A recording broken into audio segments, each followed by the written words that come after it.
Hi, I want to talk a little bit more about guilt and also the system of analyzing ways of thinking and our perceptions, ITO. All right, well, one comment I've gotten was the speculation about whether guilt is really a raw emotion, is it a way of thinking? But I want to emphasize how little I'm trying to assume with something like ITO. The point of this formalism is, you might not be familiar with the skeptical urge to formalize. But a skeptical urge to formalize it seeks to create a formalism that generates questions, or in which questions can be put. It defines terms in which questions can be put, useful questions. It's not the kind of formalization that says, oh, we've got this settled. Look, we have this formalized. Now we'll go on to something else. It's the kind of formalization that helps us ask continual questions. So with ITO, for example, and whether or not, whether the status of something like guilt is this a feeling or a way of thinking, we don't even know or assume that there is a real distinction, a material distinction. We're making the distinction in the formalization. We're not assuming there really is a distinction. It could be that their guilt, the feeling, and guilt, the way of thinking, are the same thing, and they're different perspectives on it. Okay, I tend to think that the distinction is valuable, but that's from a human point of view. I don't say that fundamentally there necessarily even is a distinction. And so, step back a little bit. We could say there is a feeling and that we call Z. And the feeling of Z is this feeling of regret. We could call it regret. We could call it the feeling of guilt. We could call it a feeling of contrition. We could call it a feeling of responsibility. Those sounds don't matter. So, we could just use new sounds like Z. Z is the feeling, and Zeph is the way of thinking. But if we're going to use terms and we're trying to line out terms, we have to remember the terms we're using, though they're familiar, the sounds to us, they're still just sounds, So, when I say that the raw feeling is regret and guilt is a way of thinking that handles regret, I'm positing something. I'm using these terms to make a statement about the situation. The terms themselves don't insist on that situation.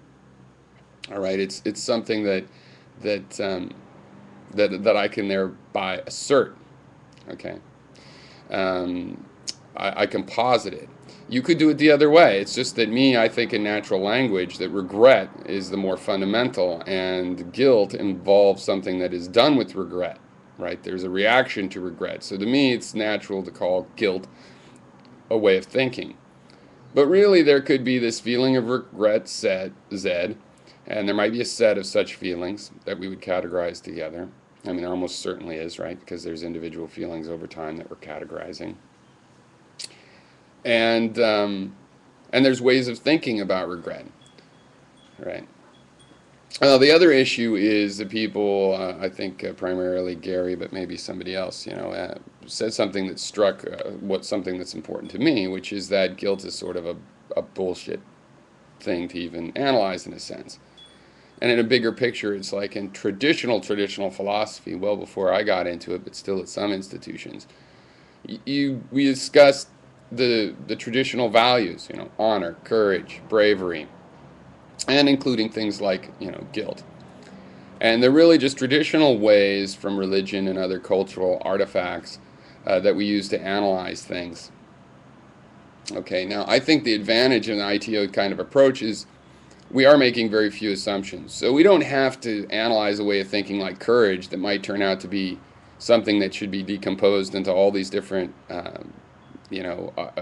ways of thinking and feelings and stuff that, we've made a mistake by analyzing it this way. No, the system, by making few assumptions, lends itself to analyzing complex modes of thought. Provides a set of terms that we could use to break those down into a finer grain, more fundamental elements. But by no means do we need to have them broken down. We don't have to beg the question and answer a question like, is there a distinction, a real distinction, a physical distinction between perception and thinking, or is a perception just a certain way of thinking for a moment? or if guilt is an emotion or a way of thinking. It doesn't matter, because if we call the raw feeling guilt and we call the way of thinking guilt, well, they're just sharing the same sound. We still in the system have a distinction between this aspect of it as a way of thinking, the ways of thinking associated with guilt, versus the kinds of feelings you get associated with guilt. Now, I think one thing we'll have to see from the iTo kind of analysis is that if we trace back to raw input, they probably can't be feelings of regret, because that would imply that there is more materiality to regret, that regret somehow exists in the real world as opposed to through interpretation. So very likely what we're talking about is inputs that are very raw, colors and things like this, that we then interpret into a scene. And then the scene has virtual perceptions. It's an output of a thinking process that produces virtual perceptions that we then reperceive, and only then do we start to get things like regret. But I do think it's an iterative process, and that there is a built-in way, is my impression, of feeling regret. It's part of the human biology, and that we produce it, and then the output of the feelings that we get after we processed our regret go into another way of thinking, and so on and so forth. And I do see guilt as best described as a system for handling regret. But iTo as a system does not insist on that conclusion whatsoever. It simply provides terms in which we could state that position. So having said all that, I do think on the subject of guilt that part of the process is just think of all of the ways of handling regret. Separate them into positive and negative. And then yes, I am imposing some bias of assigning all of those negative ones to the concept of guilt. So it's a little bit rigged in the sense that I am calling guilt the collection of bad ways to handle regret. But we could call it up doggles, and those are the bad ways, and the good ways are the down doggles, and we could do that and wait until later to see if these new terms relate one-to-one or at all with some of our old terms, and we should expect some relationships, at least mapping from parts of one to parts of the other.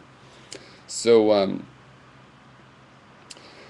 yeah, my tendency is to think that guilt is a pretty high-level way of handling regret. There's a lot of options.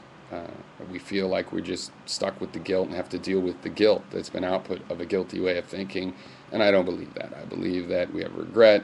We can reanalyze the regret. We do not have to build these structures of guilt. And again, the reason we don't want to is because while it might help some individual overall, I think the structure of this kind of guilt that I described is that it locks people into dogmatic views. It's a way of thinking, of reacting to regret, as I've defined it. And it's self-flagellation. It's as if feeling bad somehow rectifies the situation in the real world, which I don't think that it will do. So I think there are other ways of handling regret which do a lot better at promoting material behavior that'll make a difference. And that's what I'm suggesting.